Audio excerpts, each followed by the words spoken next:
Welcome, everyone. We're here for our red carpet special last week for the Tony Awards, and we're going to take a look at our interviews with some of the celebrities who attended. But first, I am here with my Theater Talk co-host Michael Riedel of the New York Post, Adam Buckman from the New York Post, Michael Musto from the Village Voice, and Robert Simonson, editor of Playbill Online, to ask each one of you what was your favorite moment last night. Adam? I was impressed with the performance of the Jersey Boys, having not seen the show, and believe it or not, it actually made me want to go see the show. You won't be able to get in, but call me. I'll see if I can get a house seat for you. You have connections in this business. Yeah. Mine was the commercial for Dreamgirls. But as far as the actual telecast, I love seeing the scene from Sweeney Todd. They did snippets of 3 different numbers. I thought it was very effective, and it showed artistry at its finest. I was stunned when it lost a pajama game. A nice feel-good show. And your highlight was? Well, I was stuck in the press room, you know, at Radio City Music Hall, and you never get to watch any of the program because you're constantly interviewing people. But I did notice some of the acceptance speeches by some of the British actors, which were all very graceful. Richard Griffiths and John Doyle's, and those were enjoyable. Mm-hmm. Yes, I liked it when Richard Griffiths attempted to quote Walt Whitman and then was cut off in an unseemly fashion. Elaine Stritch came out and started conducting the orchestra. And you, Michael, what was your favorite moment? Well, you know, I really don't pay much attention to the show because, like Robert, I'm working very hard in the press room, running around getting quotes and getting material for my columns. So it's not as if I'm watching the show. But I would have to agree with Adam. I thought that the most effective musical number was Jersey Boys. And I think that's probably because, you know, if you're not familiar with the Broadway shows, as many of the people watching the telecast would be, people know Frankie Valli and the Four Seasons. And they know the songs, and these guys do a pretty good imitation of Frankie Valli and the Four Seasons.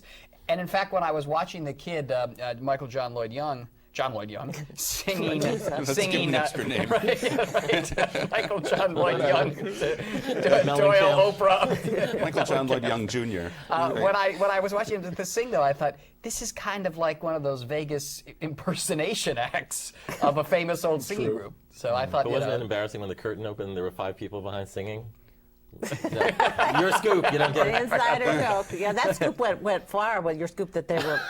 I know. I revealed that there were some people sort of helping John Lloyd Young with his high notes behind the scenes in the show because his voice is a little ragged. And I think you got him the Tony. I think I got him the Tony. There was the backlash. So there we are. So we can now go to. Speaking of running around and getting quotes, that's where Duane Ferguson and I were on the red carpet right before the Tonys, running around and talking to everybody. You can watch Susan trying to bond with Oprah. No, well, yeah, Duane bonds with Oprah very effectively, as you will see. So we take you now to Susan the red bonded with carpet. Angela Lansbury. Lucy Arnaz. We're on the red carpet, kind of, because we don't have a spot. So this guy is going to get us. This guy's going to get us. You're going to get us a spot, right? Yeah. This guy is going to get us a spot. So we, yeah. This is a mess. Right, but he's going to get us the spot. So I feel like I'm 16 years old. Can I get you?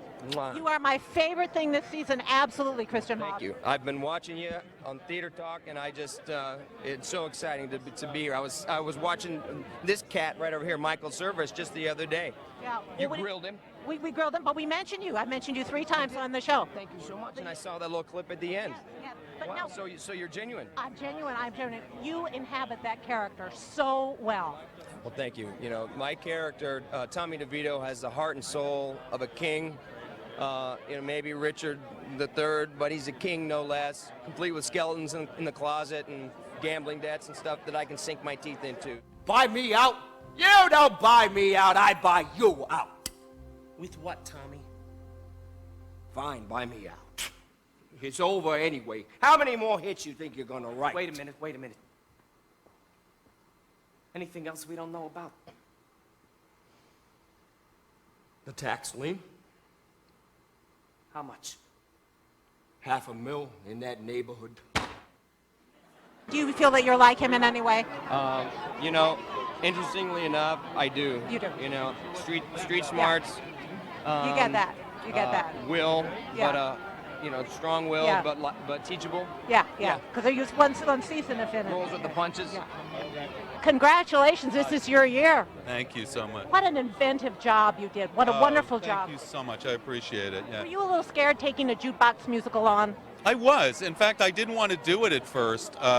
But Marshall Brickman and Rick Ellis were very persistent, and it was like, director's ego. They said, how would you do it? And they were very gracious, and they invited me into the process before there was a script. So it's a great story. It's not a great story. It's a remarkable story.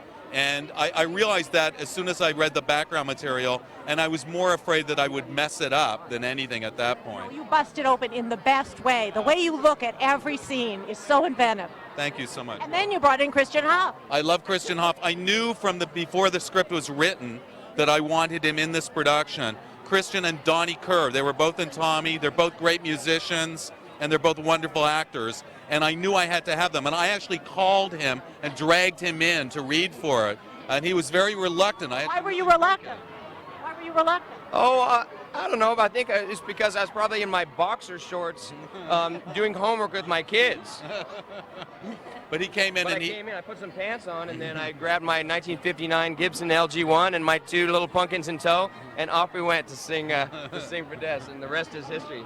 He just nailed it at the audition. There wasn't even a second place for the part, and I knew that going in. In fact, he gave me great confidence. I knew that there were actors out there that really played instruments, because nothing's fake in this show. They really became the Four Seasons. It's a real band.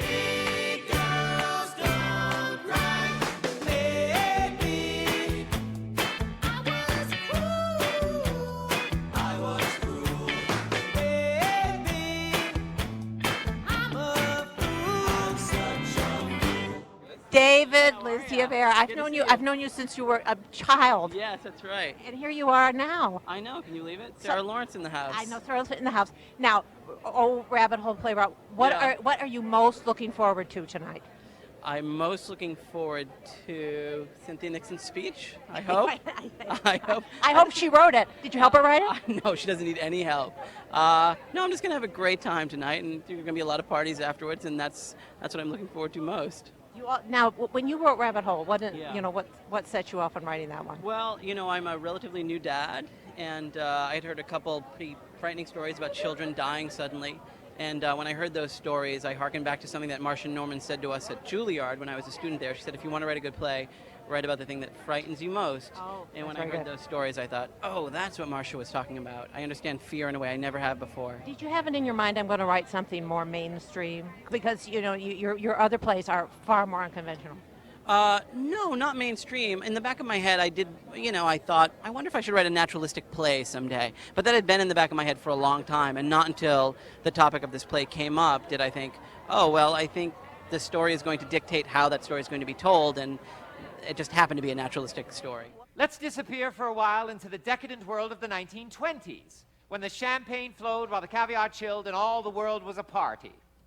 For the wealthy, anyway. So I dug about, and what did I find but one of my favorite shows, Gable and Stein's The Drowsy Chaperone. Remember? How's life been? It's been wonderful. It's been unbelievably hectic. It's kind of like the world's most intense wedding, basically. Is it more fun than your first wedding? Well, it was... No, different. Do you have a swelled head yet? I don't know. We'll see. We'll see what I say if I win anything. Oh, well, no, I think you're going to win something. It may not be the actor thing, though. I think you're going to win the book thing. I think we have a shot at book. I don't know what's going to happen, though. I think it's really hard to call this year, Wow. But you won a lot of prizes already. Yes, we did. Has Hollywood been calling? There's been a couple of calls from Hollywood. Really? Okay, so you're on your way. Surprise! Wait until it's ready. Surprise! Wait until it's ready. Surprise! Wait until it's ready. Now it's looking ready. Surprise! What are you most looking forward to tonight? I think just being there and just sitting and enjoying everything. It's like we worked so hard to actually get here, and the fact that we're here and like seeing Sutton do her number on stage and just all of it. Really. Did you imagine when you said to Broadway that you were going to be here at the Tonys like this? No, we didn't. We really didn't know. And it was down to the last minute as far as knowing whether we would have a theater or what. We really didn't know what was going to happen this year. And so it's a dream come true, basically. I have to say, your work, and I'm not bullshitting you, is the most remarkably inventive directing I've seen in a long time. Thank you. I so appreciate that. I don't want to wear this no more. Play the saucy Swiss Miss no more. Blow my signature no more.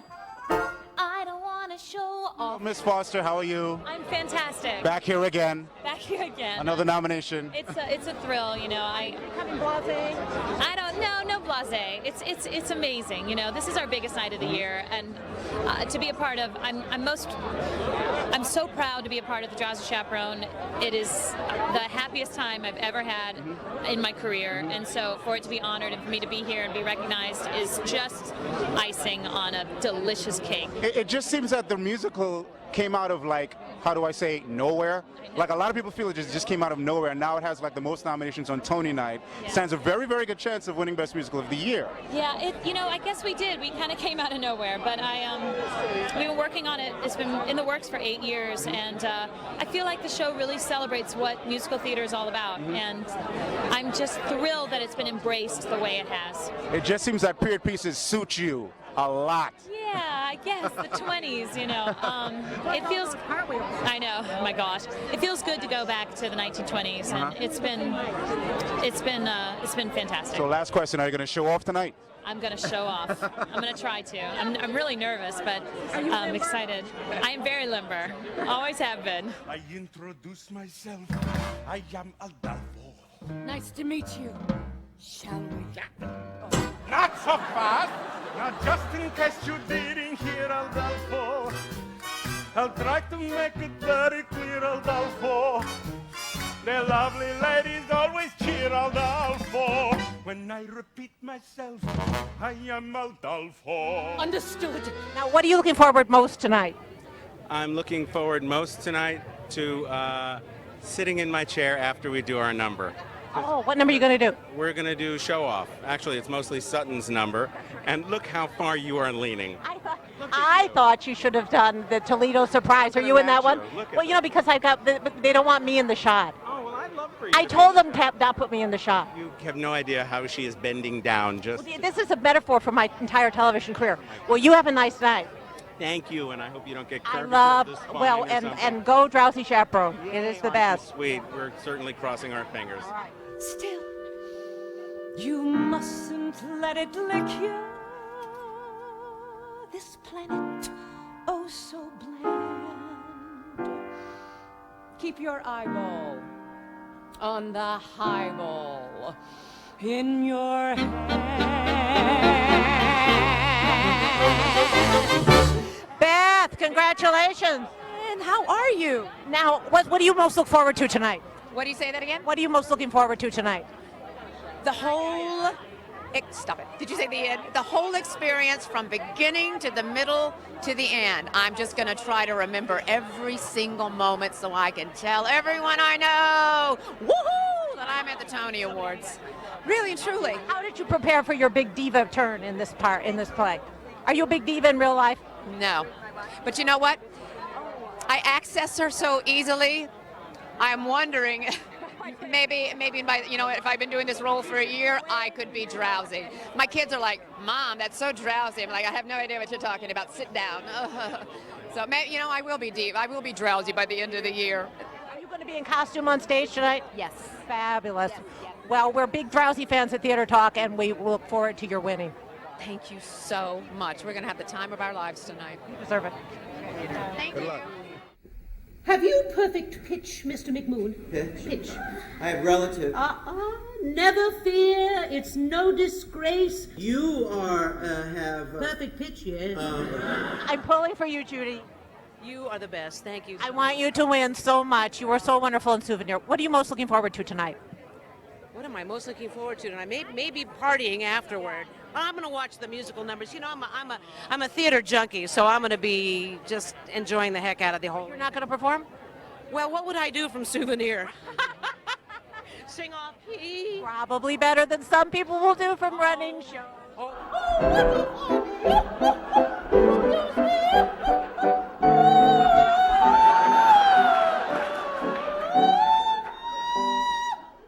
Attend the tale of Sweeney Todd. Attend the tale of Sweeney Todd.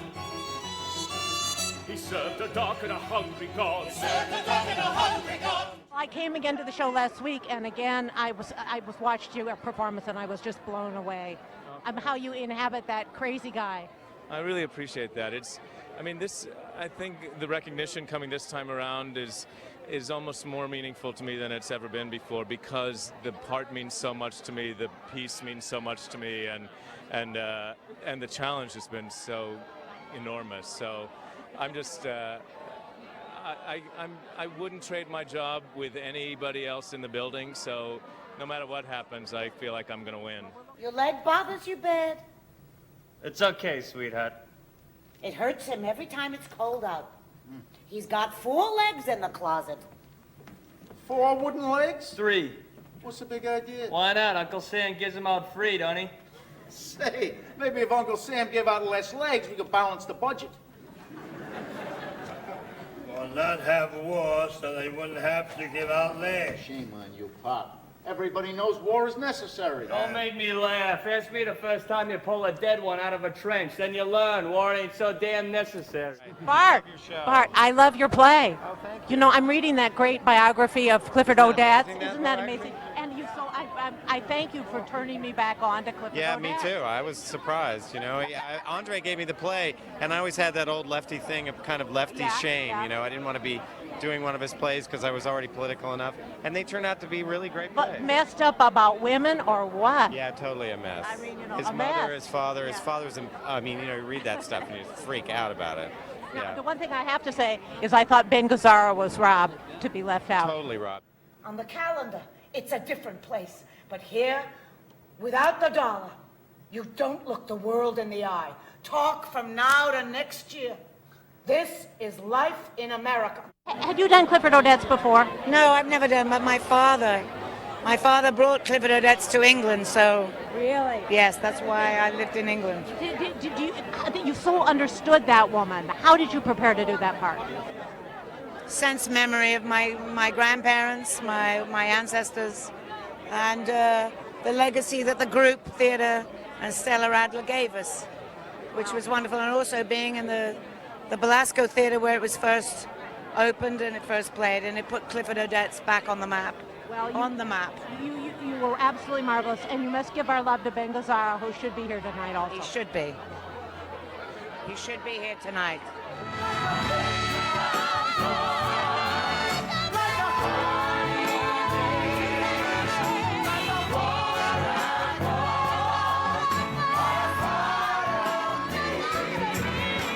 So I'm talking to Brandon Dixon, and who plays Harpo in The Color Purple. Congratulations on the nomination. The first nomination, is it not, sir? It is my first nomination. How's it feel, my brother? It feels wonderful. It feels wonderful, You look dressed for success. Thank you. Gucci does some good things. Gucci? It's good stuff. Gucci, you say? Yes, Gucci. First nominations harbors a lot of good things, I see.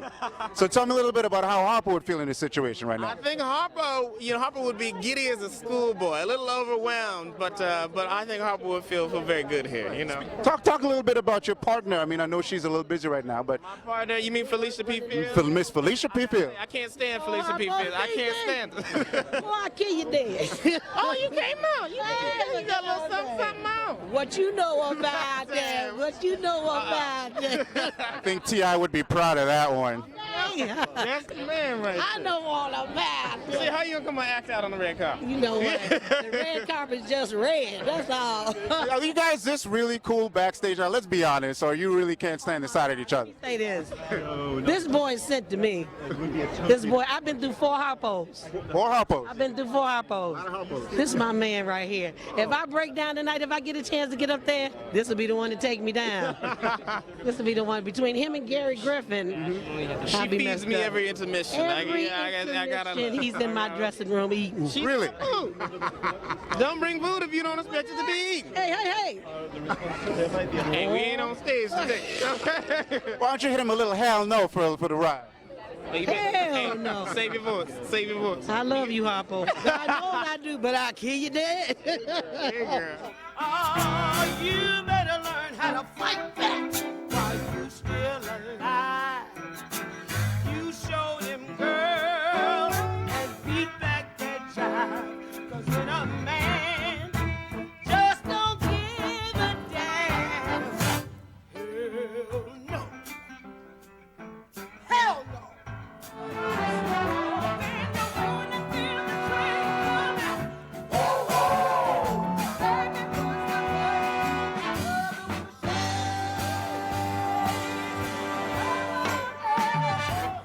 doing, Sher? Sugar's feeling good. Mommy Liz is doing good. Damon's Really? wife is doing good. I'm good. So how do you feel this being your first nomination and all for such an incredible performance? I feel incredible. I don't know if I should like run, scream, or cry. I feel humbled.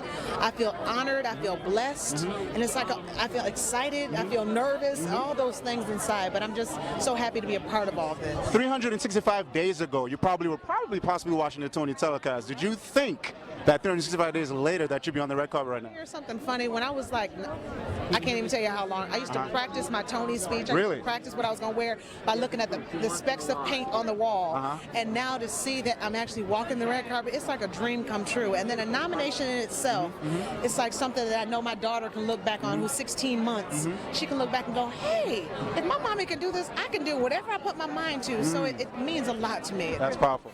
And I'm thankful for every day that you're giving, both the easy and hard ones I'm living. You've been around the block before in terms of, you know, Broadway and the whole nine. This is a very major role that you've been recognized immensely for.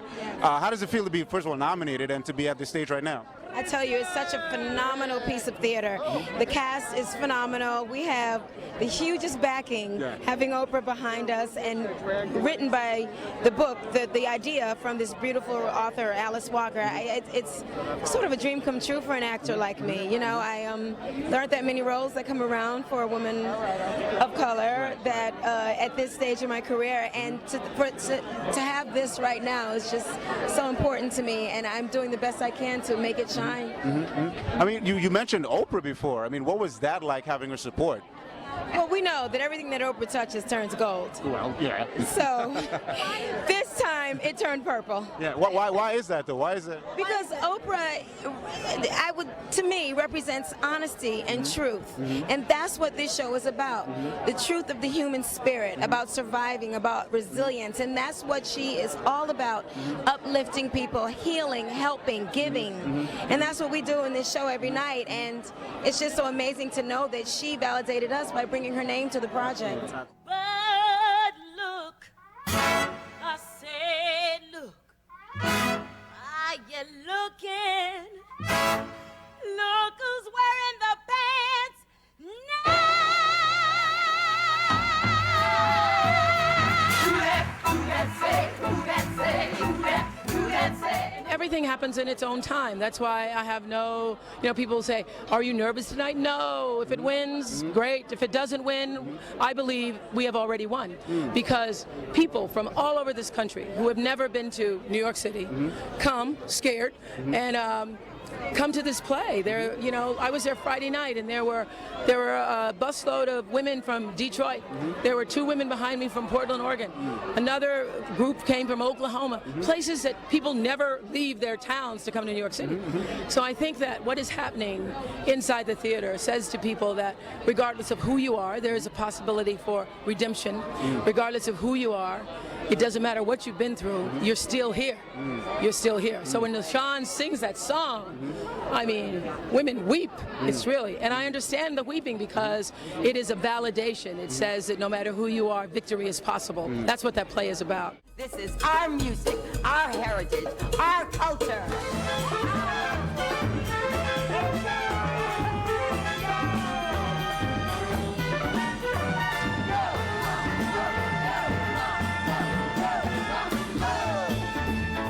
This becomes hectic, Yes. You No kidding. see people knocking other people over, human beings acting like that. But it's exciting, and it's focused on the theater, and we want that focus. We want those seats filled, we want those stories told, and we want to entertain people. So it's exciting, and I think Radio City is a beautiful place to have it. Really last quick question. There's a lot of newbies tonight, a lot of first-time nominees. Yes. As a grand dame of theater, do you have any advice for those first-time nominees in terms of their careers or even future nominations? Just don't take that award too seriously. Take it home. Amen. Kiss it, and don't take it too seriously. Amen. Move on.